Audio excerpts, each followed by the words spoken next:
한번 공기조화 방식 종류별 특성 한번 알아보도록 하죠.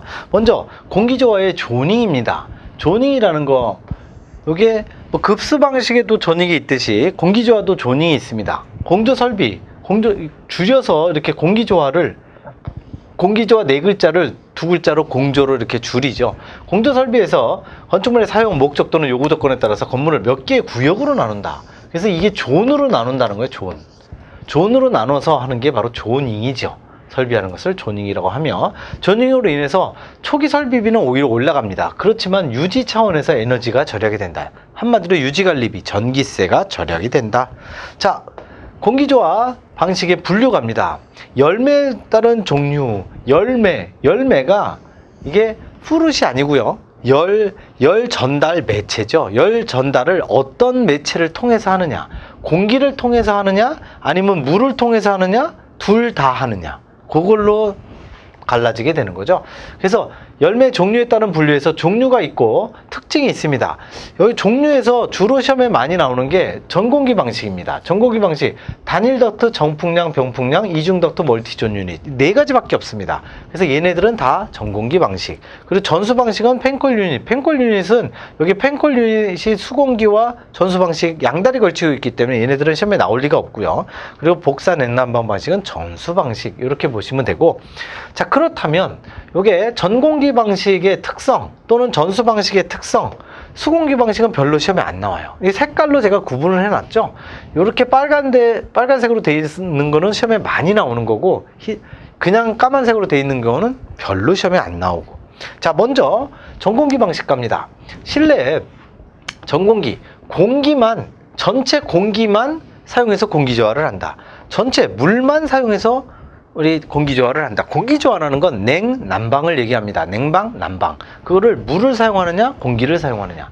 전공기 방식에 갑니다. 실내 기류 분포가 좋다. 기류, 공기의 흐름이죠. 공기의 흐름 분포가 좋으며 겨울철 가습이 용이한 특성이 있습니다. 이게 바로 전공기 방식의 공통된 특징.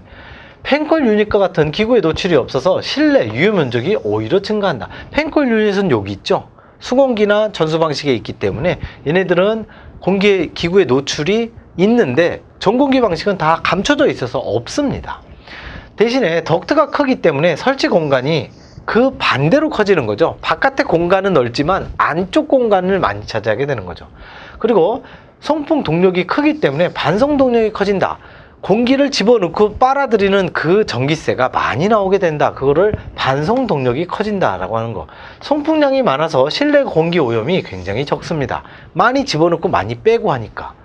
중간기에 외기 냉방이 가능하다. 중간기가 뭡니까? 봄과 겨울을 얘기합니다. 여름에는 냉방.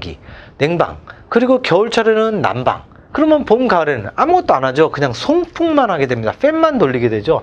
그 송풍에 의해서 외기 냉방, 특히 초겨울 같은 경우에는, 이 초가을 같은 경우에만 해도 우리가 한 9월 말 정도만 돼도 이제 슬슬 이제 찬바람이 불기 시작하는데, 그때 굳이 에어컨을 안 틀어도 그냥 이 송풍만 하면 시원한 바람이 들어옵니다. 그게 바로 외기 냉방이 가능하다는 것.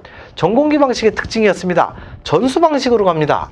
물을 사용하는 거는요, 대부분이 덕트가 불필요하다. 덕트를 쓰긴 하지만 거의 필요가 없어요.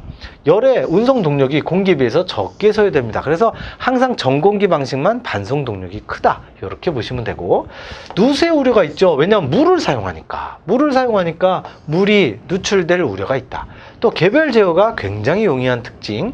공기 오염이 커서 극장의 관객석 같이 많은 풍력을 요구하는 곳에는 사용하지 않습니다. 공기 오염이 왜 클까요? 저 위쪽에 전공기 방식에서 나오죠. 송풍량이 크면, 송풍량이 많이 들어가고 많이 나오면 오염이 잘 일어나지 않아요. 근데 여기는 전수 방식, 물만 사용하니까 공기가 거의 왔다 갔다 안 하죠. 공기가 왔다 갔다 안 하니까 공기 오염이 커지게 되는 겁니다. 그렇게 보시기 바라고, 냉매식은 그냥 참고하시면 될 것 같고. 3번에 공기조화 방식의 특징 갑니다. 각각의 이제 디테일한 특징 갑니다. 전공기 방식이 제일 시험에 많이 나온다고 그랬죠? 그래서 단일 덕트, 정풍량, 병풍량, 이중 덕트, 멀티존 유닛, 네 가지의 종류별 특징 갑니다. 1번 단일 덕트 방식 갑니다. 단일 덕트는 공조기에 공기조화 그 설비에 냉풍이나 온풍을 한 개 덕트를 사용한다고 해서 단일 덕트입니다. 근데 한 개 덕트를 사용하는데 그 두 가지가 있죠. 정풍량, 변풍량이 있습니다. 정풍량, 풍량이 정해져 있는 거예요. 냉풍과 온풍을 보낼 때 송풍량은 항상 일정합니다. 송풍의 온습도만을 변화시키는 거, 이게 바로 정풍량 방식이죠. 장점 단점은 같이 보시기 바라고, 그렇게 중요한 건 아니고요. 보통 가변풍량이 시험에 많이 나오죠. 가변풍량, 가짜는 보통 생략이 됩니다. 그래서 변풍량 방식, 다이덕트 변풍량, 다이덕트 정풍량, 이렇게 많이 얘기하죠. 덕트의 관 말의 끝에 부분이죠. VAV가 이겁니다. Variable Air Volume. Variable Air Volume, 가변풍량을 얘기합니다. 가변풍량 유닛, 일종의 부속품이죠. 그 부속품을 설치해서 송풍 온도를 일정하게 하는 거죠. 온도를 일정하게 하고 오히려 송풍량은 현열 부하의 변동에 따라서 변화시킵니다. 그러니까 제일 중요한 게 송풍량이 변화가 된다. 에너지 절약형이다. 자, 아주 쉽게 설명드리겠습니다. 여러분들 집에 에어컨도 있겠지만 선풍기가 있는 경우가 있을 거예요. 선풍기가 보통 오프면 0단, 그리고 1단, 2단, 3단, 4단, 보통 4단까지는 잘 없고 1, 2, 3단 이렇게 있죠.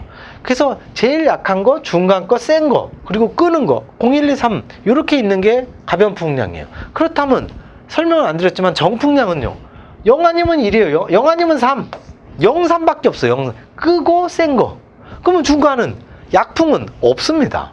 그렇기 때문에 송풍량은, 정풍량 방식은 송풍량을 조절하기가 불가능하죠. 얘네들은 얼마든지 조절이 가능하고. 자, 그래서 가변풍량 갑니다. 장점, 부하 변동을 정확하게 파악하여 실온을 유지하기 때문에 에너지 손실이 적어서 운전비가 감소한다. 그게 바로 에너지 절약형 방식이다. 그래서 가변풍량이 시험에 제일 많이 나오고요. 인버터로 송풍기의 회전수를 제어를 하는 거죠. 그래서 덕트 내 정압을 조정을 한다. 0, 1, 2, 3으로 조정을 하는 게 송풍량. 그리고 각 실이나 존의 온도를 개별 제어할 수 있다. 왔다 갔다 할 수 있는 거고요. 정풍량 방식에 비해서 제어 응답이 빠르다. 바로 응답을 할 수 있다. 그리고 단점도 있습니다. 환기량 확보 문제로 실내 공기가 오염될 수 있다. 환기량을 확보하기가 만만치 않을 수 있기 때문에 정체할 수 있죠. 전수 방식이 보통 그랬다고 그랬죠. 실내 공기가 오염될 수 있다. 그리고 가변풍량 유닛, 그게 설비비가 엄청 비쌉니다. VAV 유닛, 얘가 무지하게 비싸. 그래서 설비비가 고가죠. 용도는 어디를 사용하느냐, 발열량 변화가 심한 내부전이나 OA가 오피스 오토메이션이죠. 사무 자동화 사무소 건물, 또 일사량 변화가 심한 페리미터 존이라고 하는 것도 기출에 출제가 됐으니까 참고하시기 바라고.